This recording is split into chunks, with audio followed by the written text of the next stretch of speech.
आता तुमचं शरीरामध्ये रक्त कसं तयार होतं, मळ कसं तयार होतं आणि मूत्र कसं तयार होतं, या 3 गोष्टी जर समजल्या तर मूत्राविषयी तुम्हाला काहीच ऋण राहणार नाही. बर. बघा, तुम्ही अन्न खाता, हे अन्न कुठून खातो? तोंडातून खातो.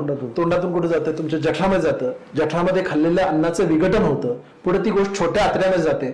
छोट्या आतड्यामध्ये खाल्लेल्या अन्नातले घटक सगळे शोषून घेतले जातात.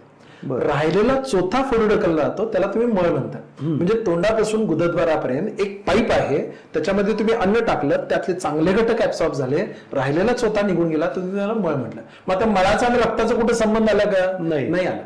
आता जे काही शोषून घेतलं गेलं, जे काही मी अन्न खाल्लं त्याच्यातले घटक सगळे शोषून घेतले गेले, जे काही व्हिटॅमिन, मिनरल्स, प्रोटीन्स, जे काही मी कार्बोहायड्रेट्स खाल्ले असतील, जे काही क्षार खाल्ले, ते सगळं शोषून घेतलं गेलं, त्यांचं कन्व्हर्शन रक्तामध्ये होतं.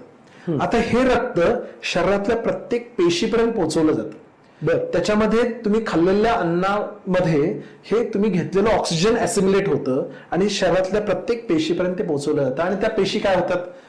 धष्टपुष्ट होतात. तिथून पुन्हा कार्बन डायऑक्साईड काढला जातो, तो श्वसनाच्या माध्यमातून बाहेर फेकला जातो. अशुद्ध रक्त तुमच्या लिव्हरकडे येतं. लिव्हर काय करतं तर त्या रक्ताला शुद्ध करतं पुन्हा. म्हणजे त्या तुमच्या पेशीमधली टॉक्सिन्स रक्ताच्या माध्यमातून लिव्हरकडे येतात आणि ऍज अ सॉलिड वेस्ट पुन्हा मळावाटे त्या रक्तातलं सगळं टॉक्सिन्स बाहेर पडतात. मग आता हे पुन्हा रक्त कुठं जातं? तुमच्या किडनीकडे जातं. मग आता किडनी काय करते तर माझ्या रक्तामध्ये जास्त झालेला काही घटक असेल तर तो बाहेर काढते.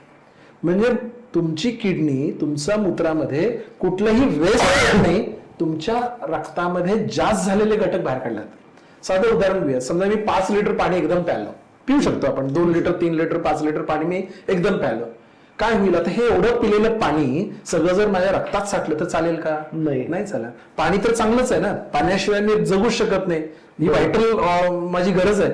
पण ते जास्त होऊन पण चालत नाही. रक्तामध्ये माझ्या पाण्याचं प्रमाण किती असलं पाहिजे तेवढंच असलं पाहिजे नेहमी. ते जास्त झालं तर ते कुठे जाणार? ते मूत्रावाटे बाहेर पडणार. मी खाल्लेल्या अन्नातले जे काही क्षार असतील ते जर जास्त झालं तर ते कुठे जाणार? ते मूत्रावाटे बाहेर पडणार. म्हणजे तुमचं किडनी काय करते ते एक्सेस आहे म्हणून बाहेर काढते.